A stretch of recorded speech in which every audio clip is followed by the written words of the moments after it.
Hello. Today we are going to talk about installment loans, which are loans that require periodic payments. In this case, the payments are due every month, and they have asked you to record the borrowing of the money plus the first two loan payments. Okay, so the first entry is borrowing the cash. Okay, so cash goes up with $50,000 debit. Notes payable goes up with $50,000 credit. Okay, so that's the balance in the note payable account, and the T accounts are there along the side.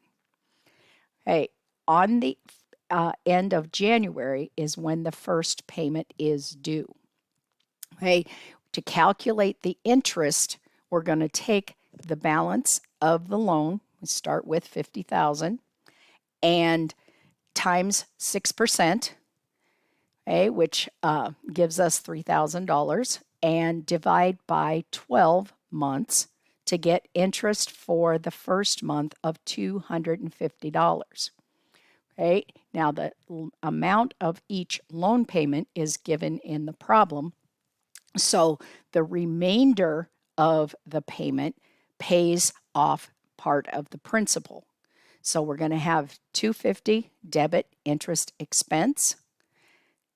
The remainder, $578.64, is debit to note payable, and in the T account, it was rounded to whole dollars.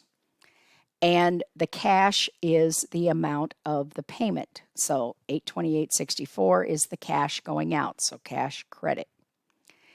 The next payment, we're going to use what the balance in the note payable is, which would be $50,000 minus the $578.64, and then we do the same thing. We use that loan balance at the end of February times the interest rate and divide by 12 to get the amount of interest expense for February.